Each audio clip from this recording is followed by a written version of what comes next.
கன்னி தெய்வம் துணை.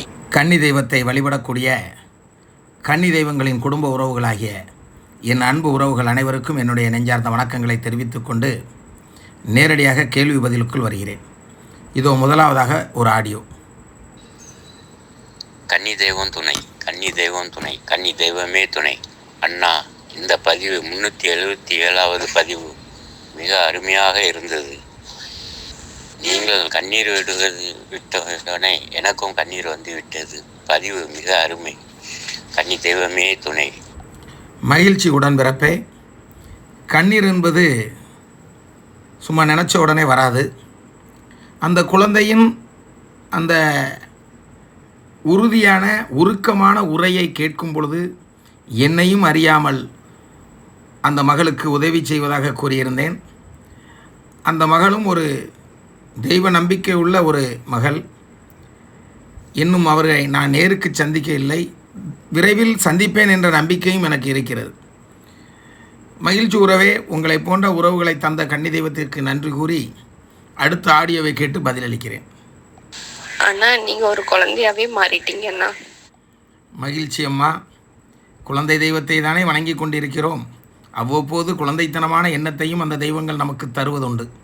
மகிழ்ச்சி. மீண்டும் அடுத்த ஆடியோவை கேட்டு பதிலளிக்கிறேன். எங்கள் அண்ணன் எமோஷ்னல் ஆகி இல்லைன்னா ரொம்ப கோவப்பட்டு பேசுகிறது, வருத்தப்பட்டு பேசுகிறதெல்லாம் நாங்கள் வீடியோலாம் கேட்டிருக்கோண்ணா. அண்ணனே நீ கண் கலங்கி பேசணும்னு சொன்னோன்னே வேதனையாக இருக்குண்ணா. இதெல்லாம் கண்ணியம்மாவுக்கு தானா? கண்ணியம்மா தான் உங்களை வழி நடத்துகிறாங்க. நீங்கள் பேசுனது நீங்களாம் இல்லைன்னு நிறைய பேர் சொல்கிறது அனித்தனமான ஒரு உண்மைங்கண்ணா. மகிழ்ச்சி அம்மா. இதில் ஒரு விஷயத்தை நம்ம புரிஞ்சிருக்கணும். நம்ம அண்ணன் தம்பிகளுக்காகவும் நம் சகோதரிகளுக்காகவும் நம் தாய் தந்தையருக்காகவும் நம்மையும் அறையாமல் நம்மளுடைய சதை ஆடும்னு சொல்லுவாங்க. தானாக கண்ணீர் வரும்னு சொல்லுவாங்க. நம்ம குடும்பத்தில் ஒருத்தருக்கு ஒரு பிரச்சனைனா தானாக கண்ணீர் வரும். அதற்கு சாட்சி தான் இந்த மகளுக்காக. சொல்லப்போனால் நான் அவர்களை சந்தித்ததே இல்லை, பார்த்ததே இல்லை. ஆனால் அவர்களுக்காக எப்படி சொல்கிறது, என்னையும் அறியாமல் கண்கலங்கி என்னுடைய பதிவு செய்திருந்தேன்.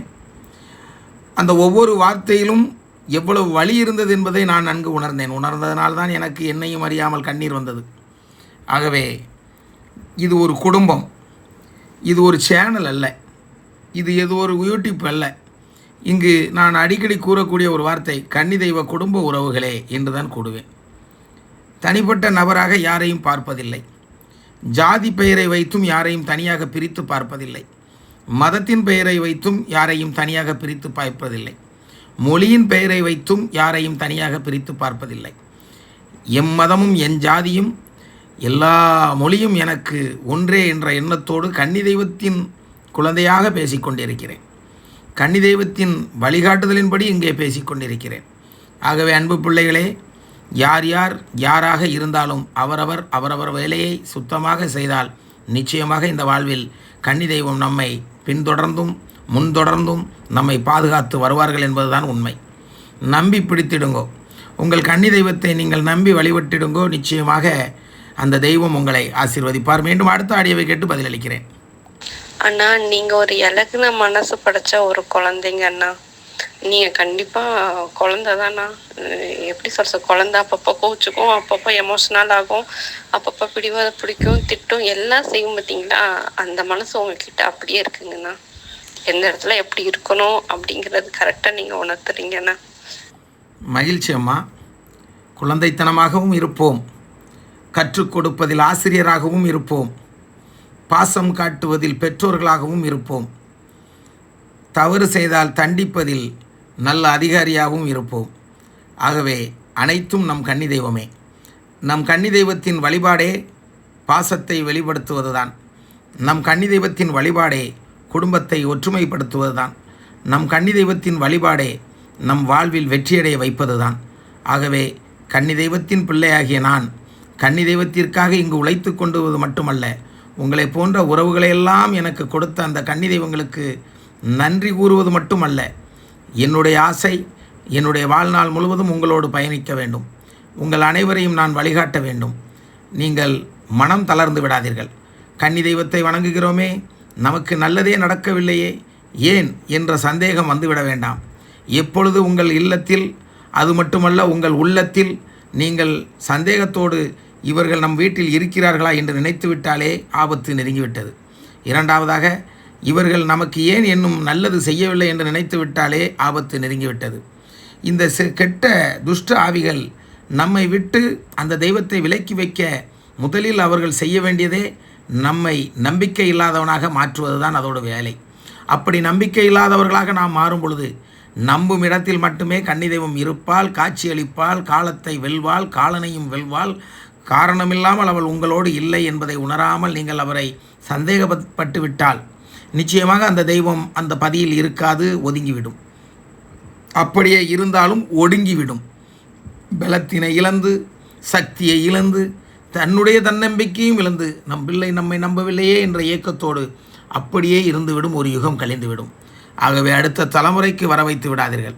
உங்கள் தலைமுறையிலேயே நம்பிக்கையோடு வணங்கி உங்கள் வாழ்வில் அனைத்து வெற்றிகளையும் நீங்கள் பெற வேண்டும் என்பதுதான் என் விருப்பம். இந்த பதிவு கொஞ்சம் பெரிய பதிவாக தான் இருக்கும். கிட்டத்தட்ட 40 நிமிட பதிவு. தயவு கூர்ந்து யாரும் பதிவை முழுவதுமாக பார்க்காமல் சென்று விடாதீர்கள். அனைத்தையும் முழுவதுமாக பாருங்கள். மீண்டும் ஆடியோவை கேட்டு பதிலளிக்கிறேன். ஆனால் ஹேண்டிகேப்க்கு ரொம்ப மன உறுதி அதிகமாக இருக்கும்னு நான் கேள்விப்பட்டிருக்கேண்ணா. அந்த மன உறுதி அவங்களுக்கு அதிகமாக இருக்கனால தான் அவங்க அத்தை கண்ணியை ரொம்ப வணங்கி இறுக்கமாக பிடிச்சிருக்காங்கண்ணா. அதனால தான் அவங்க பேசுகிற பேச்சு நம்ம கண்ணியம்மா எல்லாமே அவங்கள திரும்பி பார்க்குற அளவுக்கு வச்சுருக்காங்கண்ணா. உண்மைதான். ஆனாலும் எல்லா ஹேண்டிகேப்பையும் ஒரே இடத்துல வச்சு பார்க்க முடியாது. சிலருக்கு கோபம் அதிகமாக வரும், சிலருக்கு பாசம் அதிகமாக வரும். அதெல்லாம் மனிதன் தானே, பலவிதமான எண்ணங்களை கொண்டிருப்பார்கள். அதெல்லாம் விட்டுருவோம். ஆனால் இவங்க நம்பி பிடிக்காங்க.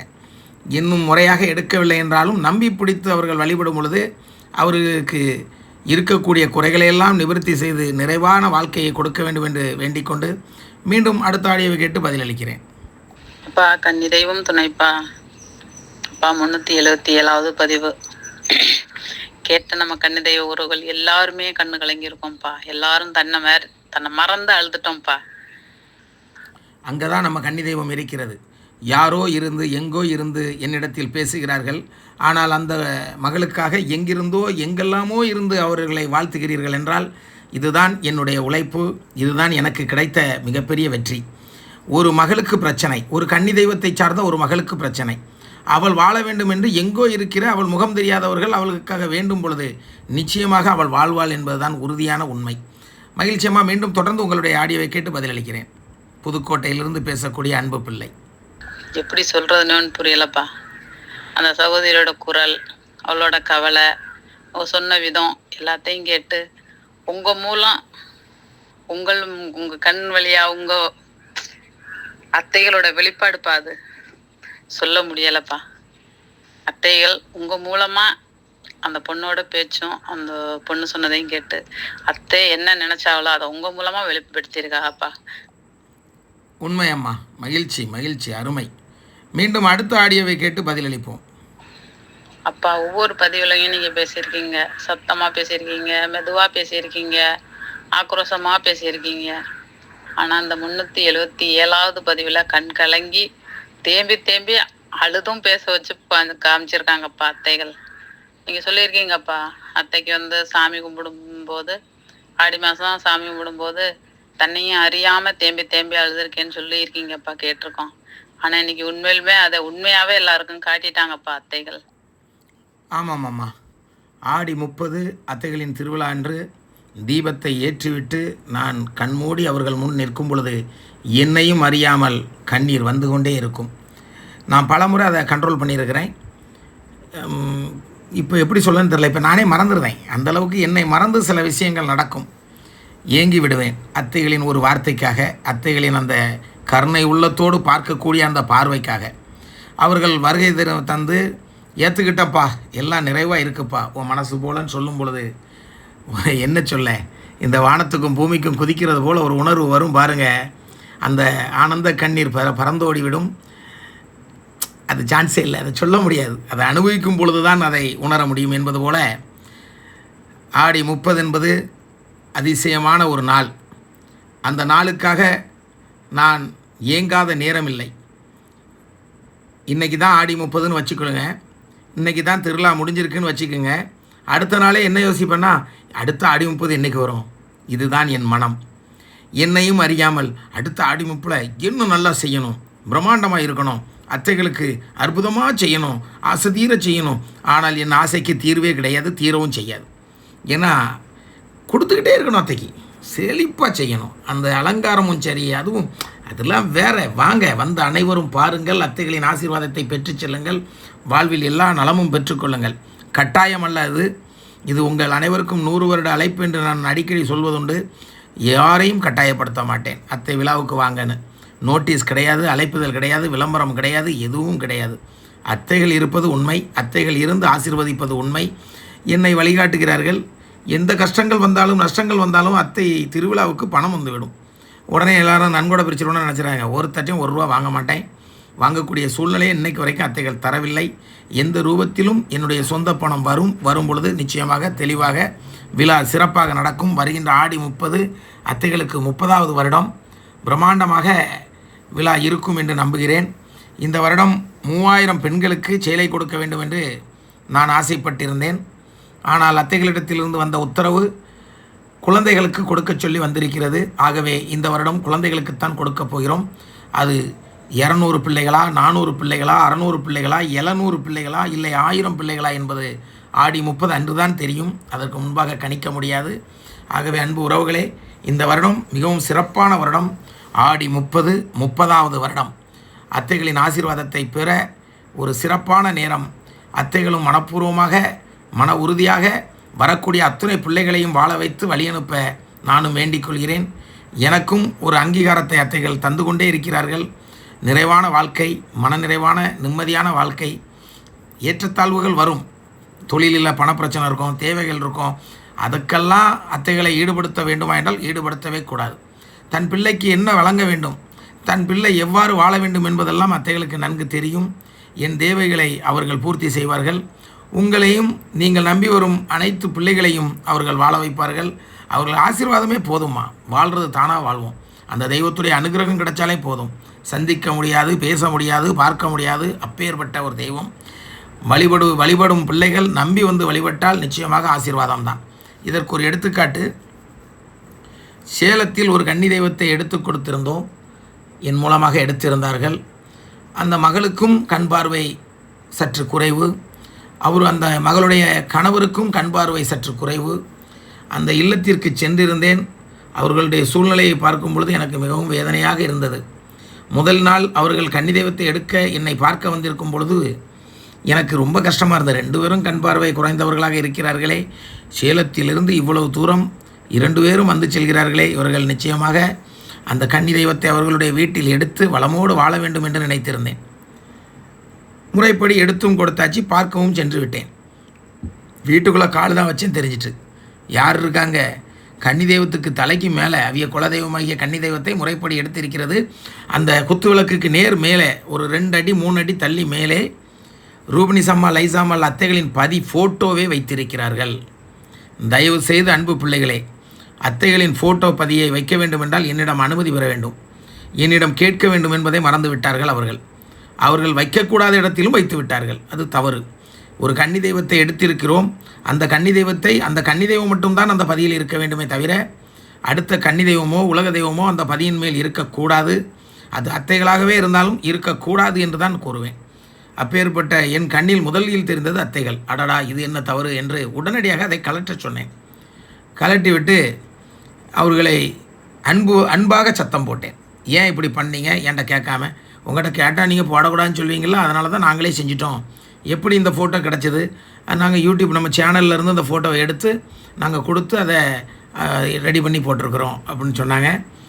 ஆமாம், அவங்களுடைய அன்பையும் அவர்களுடைய பக்தியையும் பாராட்டுகிறேன். ஆனால் அத்தைகளின் பதியில் தான் அத்தைகளின் பதி ஃபோட்டோ இருக்க வேண்டுமே தவிர பிற இடங்களில் அல்ல. அப்படி பிற இடங்களில் வைக்க வேண்டும் என்றால் என்னுடைய உத்தரவின் பேரில் வைக்கலாம். ஆனால் தீபாராதனை காட்டக்கூடாது. தீபாராதனை காட்டினால் உங்களுக்கு கஷ்டம்தான் வருமே தவிர லாபம் வராது. ஏனென்றால் அத்தைகள் இருப்பதோ டிசைன் விலையில், ராமசாமி சந்தில், ரூபினிசா லைசால் இல்லத்தில்.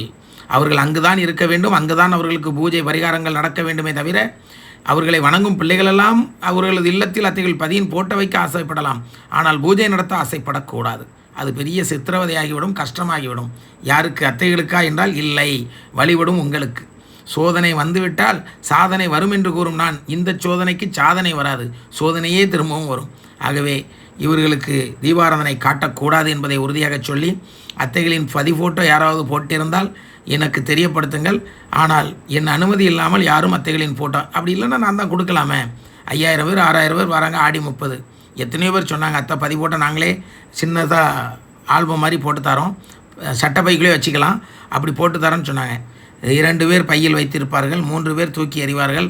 அத்தையின் ஃபோட்டோவை ஒருத்தர் கூட தூக்கி எறியக்கூடாது. அதனால் அதுக்கு நான் வாய்ப்பை யாருக்கும் கொடுக்கிறதா இல்லை. ஏனென்றால் உண்மையாக வழிபடும் பிள்ளைகள் வாழ்வார்கள், நிச்சயமாக வாழ்வார்கள். நீங்கள் உண்மை இல்லாமல், நீதி இல்லாமல் தெய்வத்தை நம்புவது போல் வணங்கிவிட்டு, நான் பைக்குள்ளே ரூபணி சாமா லைசாமாவை என் நெஞ்சில் வைத்திருக்கிறேன், நான் வெற்றி அடைவேன் என்று கேட்டால் அப்படியெல்லாம் வெற்றி அடைய முடியாது என்பதை உறுதியாக கூறிக்கொண்டு மீண்டும் அடுத்த ஆடியோவை கேட்டு பதிலளிக்கிறேன். அப்பா கன்னி தெய்வம் துணைப்பா. இப்போ தம்பி வந்து கடையில் வந்து கேமரா வச்சுருக்கான்ப்பா, அதை வந்து என் ஃபோனில் வந்து வச்சு கொடுத்துருக்கான். நான் வீட்டிலேருந்து எப்போதே எடுத்து பார்ப்பேன்ப்பா. அப்படி பார்த்துக்கிட்டு இருக்கும்போது தான் காலையில் போகணுன்னே கடையை திறந்தோன்னே ஃபஸ்ட்டு உங்கள் பதிவு ஓட விட்டுட்டு தான்ப்பா அவன் கடையெல்லாம் சுத்தம் பண்ணிக்கிட்டு இருப்பான். இப்போது இன்னைக்கு இந்த மாதிரி அப்பா ஒரு பதிவு அனுப்பியிருக்காங்க, அதை பாடுறா தம்பின்னு சொன்னப்பா. அதை பார்த்தா நான் காலையிலே கேட்டுட்டேம்மா அப்படின்னு சொன்னான். 377வது பதிவு கேட்டியாடா தம்பி அப்படின்னு சொன்னேன்ப்பா. நான் 66, 67 ரெண்டுமே 76, 77 ரெண்டுமே கேட்டுட்டேன்னு சொன்னான்ப்பா. என்ன சொல்லியிருந்தான்னு கேட்டேன், அது விவரம் சொன்னாப்பா. நானுமே அழுதுட்டேம்மா, என்ன அறியாம கண்ணில் எனக்கும் தண்ணி வந்துருச்சுன்னு அப்படின்னு சொன்னான்ப்பா. உண்மையுமே இதெல்லாம் கன்னி தெய்வத்தோட அதிசயங்கள்ப்பா. 100% இது கன்னி தெய்வங்களின் அதிசயம்தான். எங்கோ பிறந்தோம், எங்கோ வளர்ந்தோம், ஆனால் இன்று ஒரே குடும்பமாக கன்னி தெய்வத்தின் உறவுகளாக நாம் இங்கே பயணம் செய்து கொண்டிருக்கிறோம். நிச்சயமாக வாழ்வில் ஒரு மிகப்பெரிய இடத்தை நான் தொடுவேன். தொடும்பொழுது என் பின்னால் நீங்கள் அனைவரும் அணிவகுத்து ஒன்றன் பின் ஒன்றாக நிற்பீர்கள் என்பதில் எந்தவித சந்தேகமும் எனக்கு இல்லை. நம்பி வரும் பிள்ளைகள் 100% வாழ்வார்கள். நம்பிக்கை இல்லாதவர்கள் இடையிலேயே சென்று விடுவார்கள் என்பதுதான் உண்மை. ஆகவே நம்பும் பிள்ளைகள் தோல்வியடைய நான் ஒருபோதும் விடமாட்டேன். நானும் வணங்கி கொண்டே இருப்பேன். கன்னி தெய்வத்தை எடுத்த அத்துணை பிள்ளைகளும் வாழ வேண்டும், வாழ வேண்டும், வாழ வேண்டும் என்று வேண்டி கேட்டுக்கொண்டே இருப்பேன் என்பதை கூறிக்கொண்டு அடுத்த ஆடியோவை கேட்டு பதிலளிக்கிறேன். அது மட்டுமல்ல, அந்த மகனை நான் வாழ்த்துகிறேன். ஒரு ஆண் பிள்ளையாக இருந்தாலும் பெண் பிள்ளைக்குத்தான் பக்திகள் அதிகம் இருக்கும். வாலிப பையன்கள் பக்தி அதிகம் இருக்குமா என்று கேட்டால் எல்லோருக்கும் இருக்காது, ஒரு சில பிள்ளைகளுக்குத்தான் இருக்கும். அதில் உன் பிள்ளைக்கு அந்த பக்தி இருக்கிறது என்பதை நினைத்து பார்க்கும் பொழுது நிச்சயமாக அவனும் ஒரு நல்ல நிலைமைக்கு வர வேண்டும் என்று நான் வேண்டிக் கொள்கிறேன். மகிழ்ச்சி. அடுத்த ஆடியோவை கேட்போம். அப்பா, எனக்கு ஒரு கேள்விப்பா. இது வந்து வீடு கட்டுறோம்லப்பா, வீடு கட்டுறவங்க வந்து வாஸ்துப்படி தான் வீடு கட்டணும்னு சொல்கிறாங்கல்லப்பா. நம்ம வந்து கன்னி தெய்வத்தை கும்பிட்றோம், எல்லா கிரகன் இதையும் மாற்றி அமைப்பாங்கன்னு சொல்கிறீங்கல்லப்பா. அப்போ வந்து இருக்கிற இடத்துல நம்மளோட எவ்வளோ இடம் இருக்குங்க, அந்த இடத்த எல்லா கிரக நிலங்களையும் மாற்றி அமைப்பாங்கன்னு சொல்கிறீங்களாப்பா அப்படின்னு நீங்கள் சொல்லியிருக்கீங்க. நான் அப்படி சொல்லியிருக்கேனான்னு எனக்கு தெரியல. ஆனால் உண்மை அதுதான். அவர்களாலே மாற்ற முடியாது என்பது எதுவும் கிடையாது. ஒரு கன்னி தெய்வம் நினைத்தால் இந்த பூமியில் எதை வேண்டுமானாலும் எப்படி வேண்டுமானாலும் ஆட்டி அமைக்க முடியும், உங்களுக்கு நல்வழி அமைத்து தர முடியும். ஒன்றை தவிர, அதாவது குழந்தை பாக்கியம் மட்டும் ஆண்டவனிடத்திலே கேட்டு வாங்கி தருகிறேன் என்று கூறுவார்களே தவிர வேறு எதையும் நான் சென்று ஆண்டவனிடம் கேட்டு வருகிறேன் என்று கூறுவதில்லை. அவர்களே அதற்கு வழிகாட்டியாக இருந்து விடுவார்கள். சரி, மீண்டும் உங்களுடைய ஆடியோவை கேட்டு பதிலளிக்கிறேன். இடத்த வச்சு இருக்கிற மாதிரி கட்டலாமா, இல்லை உண்மையுமே வந்து வாஸ்துப்படி தான் கட்டணுமாப்பா? இது எனக்கு, அதாவது வாஸ்து பார்த்து கட்டுறதுக்கு வாஸ்து பார்க்க ஆள் இருக்குன்னா வாஸ்து பார்த்து கட்டலாம். ஆனால் ஒருவேளை வாஸ்து பார்த்து கட்டலை, மறந்துட்டோம், தப்பாக கட்டிட்டோம்னா வருத்தப்பட வேண்டாம். உள்ளே இருக்கும் கன்னி தெய்வம் அனைத்தையும் பார்த்து கொண்டிருக்கிறார்கள். வாஸ்தாவது சாஸ்தாவது அனைத்தையும் சரி செய்து உங்களை வாழ வைக்க வந்த தெய்வம் உங்கள் வீட்டிற்குள் இருக்கும் பொழுது யார் வேண்டும்? வாஸ்தெல்லாம் அங்கே மேட்டரே இல்லை. இப்போ இது ஒரு சம்பவம் நடந்துச்சு சமீபத்தில். அவங்க வீட்டில் கன்னி தெய்வத்தை எடுப்பதற்காக வீடு கட்டிகிட்டு இருக்காங்க, எங்கள் பொள்ளாச்சி பக்கத்தில். அப்போ வீட்டை ஒரு விஷயம் என்னை கூப்பிட்டு போய் காட்டுறதுக்கு ஆசைப்படுறாங்க, வாங்கன்னு கூப்பிட்றாங்க. நானும் மெனக்கிட்ட அவங்க வீட்டுக்கு போகிறேன். நான் என்ன பொள்ளாச்சியில் இருக்கும்போது அவங்க எனக்கு தகவல் தந்தாங்க. அதுலேருந்து ஒரு 3 கிலோமீட்டர் தான் நான் இருக்கிற இடத்துலேருந்து. பார்க்க போகிறேன். பார்க்க போகும்பொழுது அங்கே கன்னிப்பதி வந்து தவறாக கட்டியிருக்கிறாங்க. எப்படி கட்டியிருக்கிறாங்கன்னா கட்டையாக கட்டியிருக்கிறாங்க. கன்னிப்பதி உயரமாக இருக்கணும். கட்டையாக கட்டியிருக்கும்போது நான் அப்படியே பார்த்துட்டு அதை குறை சொல்லலை. சரி பரவாயில்ல, இதை மேலே இந்த கேப்பை அடைச்சிருங்க அப்படின்னு சொல்லிவிட்டு மீண்டும் வெளியில் வரும்பொழுது இதில் ஏணி வரும், அதில் ஏணி வரும் அப்படின்லாம் சொல்கிறாங்க. எப்படி வேணாலும் வரட்டு கட்டுங்கன்னு சொல்லிட்டு வந்துட்டேன். கெட்டிய பின்பு நான் ஒரு மகனுக்கு கன்னி தெய்வத்தை பற்றி சொல்லி கன்னி தெய்வத்தை எடுத்து வணங்கி அவர்கள் இப்பொழுது நன்றாக இருக்கிறார்கள். அவர்கள் அந்த வீட்டிற்கு சென்றிருக்கிறார்கள். ஐயோ இதில் ஏணிப்படி வரக்கூடாது, வாஸ்துப்படி தப்பு, இதை உடனே இடிங்கன்னு சொல்லியிருக்கிறாங்க. அவங்களும் இந்த ஆடியோவை கேட்பாங்க. அடுத்தவங்க கிடையாது, நம்ம குடும்பம் தான். அப்போ நான் என்ன பண்ணுறேன், எனக்கு அந்த தகவல் வருது. அப்போ நான் சொன்னேன், உன் வீட்டுக்குள்ளே கன்னி தெய்வத்தை முறைப்படி எடுக்கப் போகிறாய், பிறவென்ன வாஸ்து, பிறவென்ன ஏணிப்படி, எல்லா படியும் அவங்களுக்கு காலுக்கு கீழே தான். உன் வீடும் அவங்க காலுக்கு கீழே தான். எப்போ அவங்கள முறைப்படி உள்ளே எடுத்துட்டியோ அப்போவே அது கோயிலாக மாறிடுது. கோயிலுக்கு எதுக்கு வாஸ்து? அனைத்து தெய்வமும் உள்ளடக்கிய ஒரு தெய்வம் கன்னி தெய்வம். உள்ளே இருந்து உன்னை வாழ வைக்க, உன் வீட்டிற்குள் இருந்து உன் குடும்பத்தை வாழையடி வாழையாக தலைமுறை தலைமையாக பார்க்கக்கூடிய ஒரு தெய்வம். அவர்களுக்கு வாஸ்தும் வேண்டாம், சாஸ்தும் வேண்டாம், எதுவும் வேண்டாம். அனைத்தையும் அவர்கள் உருவாக்குவார்கள், அவர்களை அழிப்பார்கள், அவர்கள் நினைத்தால் எதையும் செய்வார்கள். ஆகவே அச்சப்பட வேண்டாம், துணிந்து நில், தைரியமாக நில் என்று கூறிக்கொண்டேன். அதாவது ஒரு விஷயத்தை உருவாக்குறது ரொம்ப கஷ்டம், இடிக்கிறது ரொம்ப சிம்பிள். அவங்க அந்த வீட்டை கட்டுறதுக்கு அவங்க எவ்வளவோ செலவழித்து வீட்டை கட்டி அழகு பார்த்துட்டு இருக்கும் பொழுது வாஸ்து இல்லை, இந்த ஏணிப்படி இடினா ஏணிப்படி அடித்தா அந்த இடம் குறையாகிவிடும். அதுக்கு ஒரு 50,000 செலவழிச்சிருப்போம், அதுவும் வேஸ்ட் ஆகிவிடும். மீண்டும் ஒரு 50,000 செலவழிப்போம். செலவழித்தாலும் அந்த பழைய பில்டிங் மாதிரி தோரணையாக வராது. அதனால் அன்பு பிள்ளைகளே, வாஸ்து எல்லாம் பார்க்க வேண்டியதான், வேண்டாம் என்று சொல்லவில்லை. ஆனால் தெய்வம் நம்மோடு இருக்கிறது என்று உறுதியாக பிடிக்கும் பிள்ளைகளுக்கு சாஸ்திரம், சம்பிரதாயம், வாஸ்து எதுவாக இருந்தாலும் சரி, நல்ல நேரம் கெட்ட நேரம் அனைத்தும் அந்த கன்னியை தாண்டி தான். ஒரு படத்தில் ஒரு வசனம் உண்டு, என்னை தாண்டி தொடரா பார்ப்போம் அப்படின்ற மாதிரி கன்னி நமக்கு முன்னே நிற்பா. எதுக்கு நிற்பா? என் பிள்ளைக்கு ஒன்று பிரச்சனை, என் பிள்ளைய அழிக்க போகிறான், என் பிள்ளைய துஷ்டாவிகள் வந்து அழிக்க போகுது அப்படின்னு வரக்கூடிய சூழ்நிலை வரும்பொழுது தன் பிள்ளைகளுக்கு முன்னே முதலில் நிற்பது கன்னியம்மா. என்னை தாண்டி என் குடும்பத்தை தொடு பார்ப்போம் என்று நின்று சாதித்து முறியடித்து அந்த சாத்தானை அழித்து அந்த துஷ்டாவிகளை விரட்டி அவர்கள் உங்களை வாழ வைப்பார்கள். என் வாழ்க்கையில் நடந்திருக்குமா, அதனால தான் இதை இவ்வளோ துல்லியமாக சொல்கிறேன். மகிழ்ச்சி. மீண்டும் அடுத்த ஆடியோவை கேட்டு பதிலளிக்கிறேன். அப்புறம் வந்து குழந்தைங்களை வந்து பிறந்தோடனே ஒரு வருஷம் கழிச்சு அந்த ஜாதகம் எழுதுவாங்கப்பா. ஜாதகம் எழுதி அந்த குறிப்பை பார்த்து சொல்லுவாங்க. அப்போ வந்து சில பிள்ளைகளை வந்து நேரம் சரியில்லை, கரம் சரியில்லைன்னு சொல்லிட்டு கோயில்களுக்கு வந்து தத்து கொடுக்க சொல்லுவாங்கப்பா. தத்து கொடுக்குறோம்ல, குழந்தைங்களை வந்து கோயிலில் கொண்டு போயிட்டு தத்து கொடுக்குறோம். அது வந்து நம்ம கன்னி தெய்வம் இருக்கிற வீட்லேயும் தெரியாமலாம் செஞ்சுருக்கோம். கன்னி தெய்வமே இருக்கிறதே நமக்கு தெரியலை அதுக்கு முன்னாடியெல்லாம். அப்போல்லாம் தத்து கொடுத்துருக்கோம்ப்பா பிள்ளையில. அது வந்து முறைப்படி கட்டாயம் நம்ம அந்த தத்து திருப்பி வாங்கணுமா இல்லை தேவையில்லையாப்பா? மகிழ்ச்சி. இது ஒரு அருமையான கேள்வி. எப்பொழுது கன்னி தெய்வத்தை எடுத்தீர்களோ அதற்கு அப்புறமாக நீங்கள் உங்கள் குழந்தைகளை தத்து கொடுப்பதாக இருந்தால் கொடுக்கவே கூடாது. கன்னி தெய்வத்தை நீங்கள் எடுப்பதற்கு முன்பாக நீங்கள் தத்து கொடுத்திருந்தீர்கள் என்றால் அது தவறு இல்லை. உங்கள் நம்பிக்கை உங்கள் கன்னி தெய்வம்தான். அப்படி நம்பிக்கை இருக்கும் பட்சத்தில் அந்த கன்னி தெய்வம் முழு பவராக, முழு சக்தியாக உங்கள் வீட்டில் இருப்பார்கள். ஆகவே எந்த சூழ்நிலையும் அவர்களை தாண்டி தான் உங்களிடத்திலே வர வேண்டியிருக்கும். ஆகவே எந்த பிரச்சனையாக இருந்தாலும் அவர்கள் பார்த்து கொள்வார்கள். அச்சம் வேண்டாம். இனி அதை பற்றி யோசிக்கவும் வேண்டாம். மகிழ்ச்சி. அடுத்த ஆடியோவை கேட்டு பதிலளிக்கிறேன். அப்பா, எவ்வளோ கஷ்டத்துலையும் உங்களோட குரல், உங்களோட வார்த்தை ஒன்னொன்னையும் கேட்டுதாப்பா நாங்கள்லாம் இவ்வளோ தெம்பாவும் தைரியமாகவும் இன்னைக்கு அவ்வளோ அழுத நாள்லாம் இன்னைக்கு அந்த அழுகை மறந்துட்டு இருக்கிறேன்னா உங்களோட வார்த்தை தாப்பா அதுக்கு காரணம். அப்படி இருக்கும்போது நீங்கள் அழுதுட்டு உங்கள் குரலை கேட்டால் யாராலப்பா கண் கலங்காமல் இருக்க முடியும்?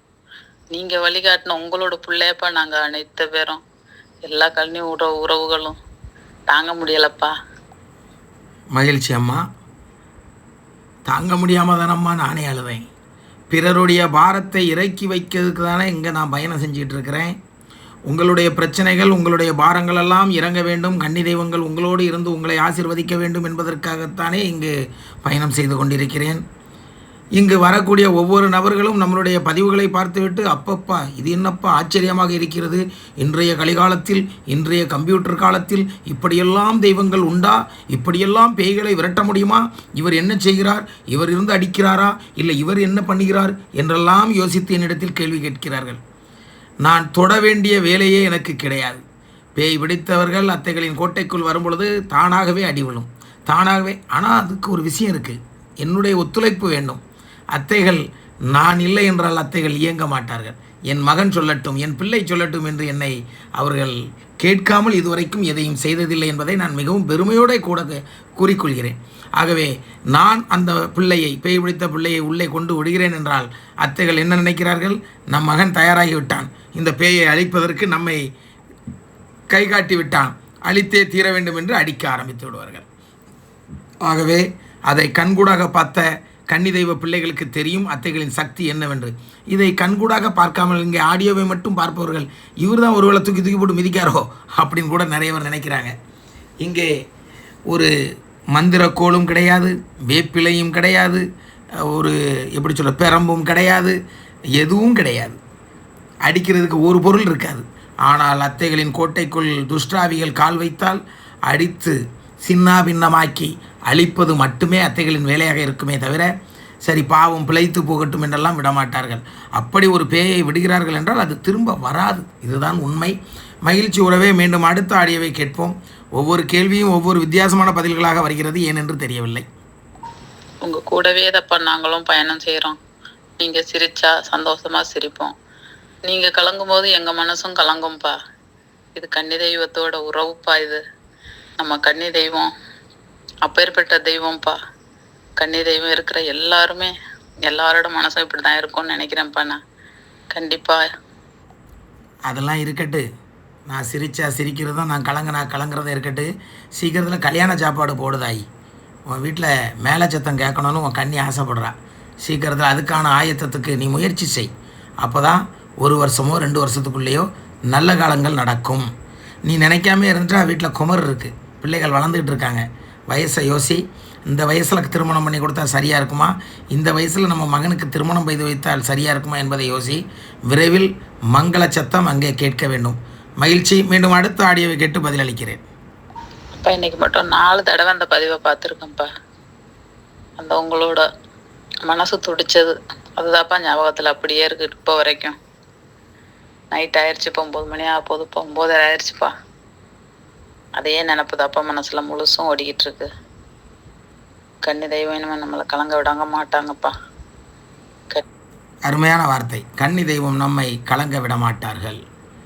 மகிழ்ச்சி அம்மா. நீங்கள் இப்போ இந்த ஆடியோ அனுப்பும்போது மணி 9:30, நான் இப்போ பேசிகிட்டு இருக்கிற டைம் மணி 1:50 ராத்திரி, விடிய காலைன்னு கூட சொல்லலாம். மணி 1:50. மகிழ்ச்சி. மீண்டும் அடுத்த ஆடியோவை கேட்டு பதிலளிக்கிறேன். ஐயா வணக்கம் ஐயா, நல்லா இருக்கிறீங்களா ஐயா? நல்லா இருக்கும். வணக்கம். யார் பேசுகிறது? உங்கள் பதிவு 375 வரை நான் பார்த்துட்டு மறுபடியும் இன்னைக்கு 248வது பதிவு பார்த்துக்கிட்டு இருக்குங்க ஐயா. அப்படி போடு. Super super super. அடுத்த ஆடியோவை கேட்போம். போன வெள்ளிக்கிழமை விளக்கு போட்டதுல இருந்து கொஞ்சம் எனக்கு நல்லா தெரியுதுங்க ஐயா. உடம்புல எந்த பிரச்சனையும் இல்லை. என்னமோ போட்டு உடம்பு அமுக்குனுச்சு, இப்ப பரவாயில்லங்க. எது அமுக்கினா என்ன, அமுக்கலனா இல்லை, நம்ம வாழக்கூடிய வயசு வரைக்கும் வாழ்ந்துட்டு தான் சாவோம். பயமே வேண்டாம், தைரியமாக இருங்க. ஒரு வேலையுமே பார்க்க முடியாதுங்க ஐயா. சோம்பேறியா வரும். உடம்பு மேலு வலி, கை கால் வலி அப்படி இருந்துச்சுங்க ஐயா. இப்போ இன்னைக்கு 9 நாளா நான் விளக்கு போட்டு இப்போதாங்க ஐயா நல்லா சுறுசுறுப்பா. மகிழ்ச்சி மகிழ்ச்சி. சுறுசுறுப்பாக இருக்க வேண்டியதான், இருக்கணும், கண்டிப்பாக இருக்க வேண்டும். ஒரு அளவுக்கு பிறகு வயசு வந்துட்டாலே எனக்காக இருந்தாலும் சரி, உங்களுக்காக இருந்தாலும் சரி, எல்லாருக்கும் அந்த சுறுசுறுப்பு கொஞ்சம் குறையத்தான் செய்யும். இருந்தாலும் நம்ம கன்னி தெய்வத்தை நம்பி பிடித்து அந்த சுறுசுறுப்போடு வாழ வேண்டும் என்று மனதார வாழ்த்துகிறேன். மீண்டும் அடுத்த ஆடியோவை கேட்போம். உங்களுடைய ஆசையும் அத்தைகளோட ஆசையும் என் கன்னித்தாயோட ஆசையும் தாங்கய்யா. கன்னித்தாயே துணை, கன்னி தெய்வமே துணை, கன்னி தெய்வமே துணை, கன்னி தெய்வமே துணை. அப்பப்பா, எவ்வளோ ஒரு அருமையான குரல். இந்த குரலை பார்க்கும்போது வயசு எப்படியும் பார்த்தா ஒரு 65-70 வயசு இருக்கும் போல தெரியுது. மகிழ்ச்சி அம்மா, மனதார வாழ்த்துகிறேன். நிச்சயமாக உங்களுக்கு சுறுசுறுப்பு எந்த நேரமும் இருக்க வேண்டிக் கொள்கிறேன். அடேங்கப்பா, ஒரு அற்புதமான ஒரு பதிவு வந்திருக்கு. நோட் போட்டிருக்கிறாங்க. 1 2 3 4 5ன்னு நோட் போட்டிருக்காங்க. இது வரைக்கும் எத்தனை பதிவு பார்த்துருக்காங்கன்னு சொல்லி டிக் பண்ணியிருக்காங்க. கிட்டத்தட்ட 1லேருந்து 31 பதிவு தொடர்ந்து பார்த்துருக்காங்க. 31 பதிவுலேருந்து 62 பதிவு வரைக்கும் தொடர்ந்து பார்த்துருக்குறாங்க. 62லேருந்து 93 வரைக்கும் தொடர்ந்து பார்த்துருக்குறாங்க. 94லேருந்து 124 வரைக்கும் தொடர்ந்து பார்த்துருக்குறாங்க. இதுக்கிடையே அப்பப்போ அருமைன்னு வேற போட்டு வச்சுருக்குறாங்க. 91வது பதிவு அருமையா, 71வது பதிவு அருமையா, 110வது பதிவு அருமையா? ஒன்று சொல்கிறேன், ஒவ்வொரு பதிவும் அருமைதான். எந்த பதிவும் இங்கு சிறுமை கிடையாது. அருமை என்று கூறினால் அனைத்து பதிவும் அருமைதான். மகிழ்ச்சி உறவே, நீங்கள் பயந்துடாண்டா, உடனே கவலைப்பட்டுறாண்டா, உங்களை நான் வாழ்த்துறேன். நீங்கள் மனசார இவ்வளவும் நிதானமாக கேட்டு அருமை அருமைன்னு போட்டு வச்சிருக்கல. அதுக்கு அடுத்தாப்பில் 156 பதிவு வரைக்கும் ஃபுல்லாக பார்த்தாச்சு. 164 வரைக்கும் பார்த்துருக்காங்க. அதுக்கு பிறகு விடுபட்டிருக்கு. அதுக்கு பிறகு எத்தனை பார்த்துருக்காங்கன்னு தெரில, பார்ப்போம். அவங்க எழுதி அனுப்பியிருக்காங்க, என்னன்னு பார்ப்போம். கன்னி தெய்வம் துணை. கன்னி தெய்வம் துணை. நம் தெய்வம் கன்னி தெய்வமே துணை. ஐயா வணக்கம். பதிவுகள் அனைத்தும் வரிசையாக நம்பர் எழுதி பார்க்கின்றேன். ஒவ்வொரு பதிவையும் டிக்மார்க் செய்து முழுமையாக அமைதியாக பார்த்து கொண்டு வருகிறேன். சந்தோஷமாக இருக்கிறது, மன அமைதியாகவும் இருக்கிறது. வரிசை முறையில் பார்த்து வருகிறேன். புதிய பதிவுகள் வந்தால் அதை முதலில் பார்த்து விடுவேன். பின் வரிசையில் தொடர்ந்து பார்த்து கொண்டிருக்கிறேன். எனக்கு மிக்க மகிழ்ச்சியாகவும் ஆனந்தமாகவும் இருக்கிறது. ரூபினிசா லைசால் வார்த்தைகள் இல்லை, வார்த்தைகள்னு தப்பாக போட்டிருக்காங்க. ரூபினிசா லைசால் அத்தைகள் துணை என்று எழுதியிருக்கிறார்கள். மகிழ்ச்சி உறவுகளே, இப்படி வித்தியாசமான முறையில் இப்படி ஒவ்வொரு பதிவுகளையும் எழுதி வைத்து பார்க்கக்கூடிய பிள்ளைகளையும் பார்க்கிறேன். உண்மைக்குமே இவர்களை பாராட்ட வேண்டும். எதனால் என்றால், எந்த பதிவும் விடுபட்டு விடக்கூடாது என்பதற்காக தான் இவர்கள் எழுதி வைக்கிறார்கள். நிச்சயமாக விடுபடாது. உங்களுடைய நம்பிக்கை அந்த அளவுக்கு உறுதியாக இருப்பதனால் அனைத்தையும் நீங்கள் பார்ப்பீர்கள், கேட்பீர்கள். அத்தைகளின் ஆசீர்வாதம் உங்களுக்கு கிடைக்கும் என்று கூறிக்கொண்டு, அடுத்ததாக ஒருத்தர் எழுதி அனுப்பியிருக்கிறார், என்னன்னு பார்ப்போம். ஒன்றுமே தெரிய மாட்டேங்க.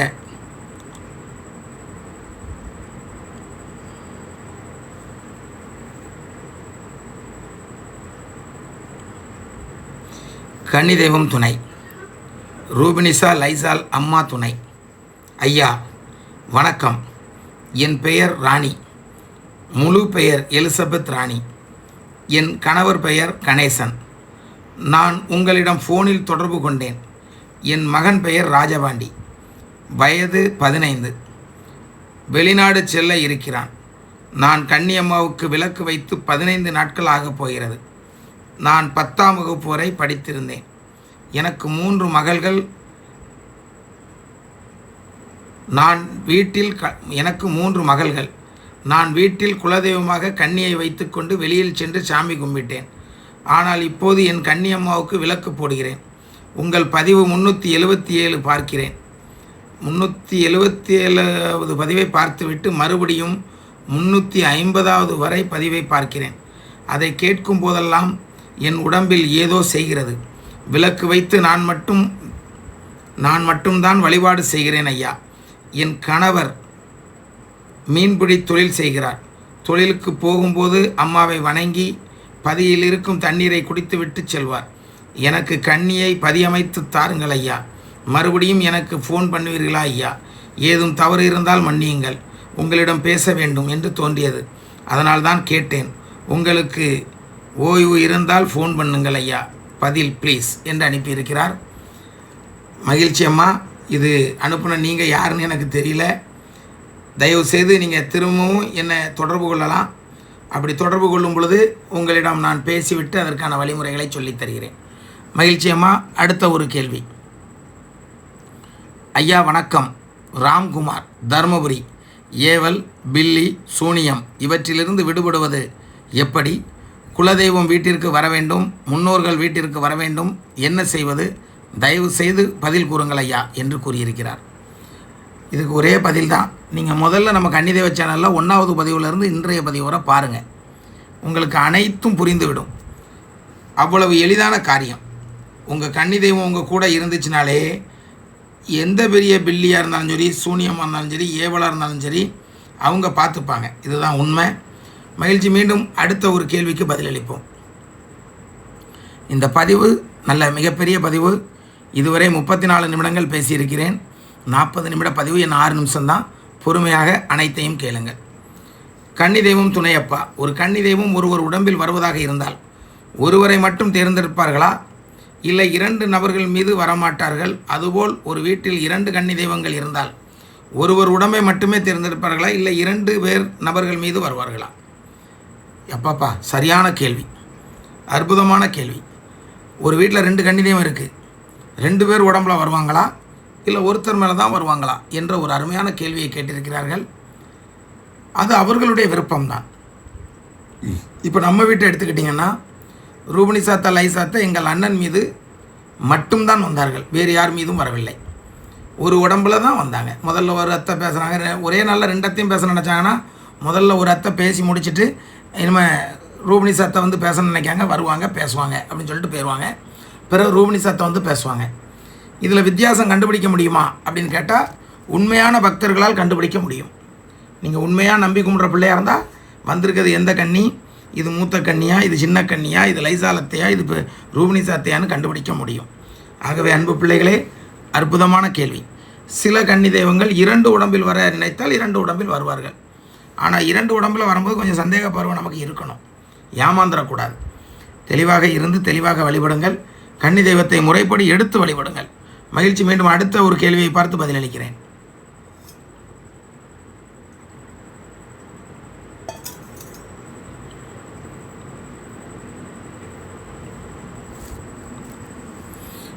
ஐயா வணக்கம். எங்கள் வீட்டில் கன்னி தெய்வத்திற்கு பூக்களை கட்டி குளிர்சாதன பெட்டியில் சுத்தமான கவரில் வைத்து கட்டி தினமும் கன்னிக்கு போடுகிறார்கள். கன்னி தெய்வத்திற்கு வைக்கும் பூக்களை ஃப்ரிட்ஜில் வைத்து போடலாமா ஐயா? நன்றி ஐயா என்று கேட்டிருக்கிறார்கள். உங்கள் வீடு ஒரு மெயின் சிட்டியில் இருந்தால் தினமும் பூ கிடைக்கும். தினமும் பூ கிடைக்கும் பட்சத்தில் அப்படி பூக்களை ஃப்ரிட்ஜில் வைத்து நீங்கள் போட வேண்டுமா என்றால் அப்படி போட வேண்டிய அவசியம் இல்லை. ஒருவேளை நம்ம ஒரு கிராமத்தில் இருக்கோம், அங்கே பூ கிடையாது, பூந்தோட்டமும் கிடையாது, பூ வாங்கினா சிட்டியில் போய் தான் வாங்கிட்டு வரணும், தினமும் போய் வாங்க முடியாது. அதனால் நான் கொஞ்சம் ரூபாய்க்கு பூ வாங்கி ஃப்ரிட்ஜில் வச்சு அப்பப்போ தேவைக்கு எடுத்து அந்த தெய்வத்துக்கு வைத்து வணங்குகிறேன் என்று சொன்னால் தாராளமாக வணங்கலாம். அதாவது நீங்கள் சிட்டியில் இருந்தால், தினமும் பூ கிடைக்கிற இடத்துல இருந்தால் அந்த தவறை செய்யவே கூடாது. எங்கேயோ ஒரு கிராமத்தில் இருந்தால் அது தவறே கிடையாது, வாங்கி வந்து வைத்து தேவைக்கு அவ்வப்போது எடுத்து வைத்து வழிபடலாம். ஆனால் எவ்வளவுதான் ஃப்ரிட்ஜில் வைத்திருந்தாலும் பழைய பூ தான். நீங்கள் எடுத்து விளக்கில் போட்ட கொஞ்ச நேரத்தில் அது ஒரு மாதிரி கருகிரும். அப்படி கருகவில்லை என்றால் மகிழ்ச்சி, வாழ்த்துக்கள். நன்றி. மீண்டும் அடுத்த கேள்வியை பார்த்து பதிலளிப்போம்.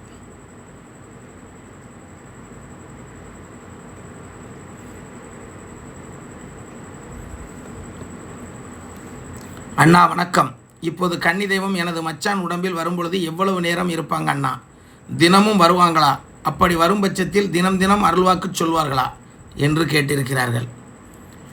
ஒரு குடும்பத்தை வாழ வைக்கணும்னா தினமும் வர வேண்டிய சூழ்நிலை இருந்துச்சுன்னா அந்த கன்னி தெய்வம் தினமும் வருவாங்க. வந்து வாழ வைக்கும் வரை அப்படி அடிக்கடி வந்து வாழ வைத்து கொண்டிருப்பார்கள்.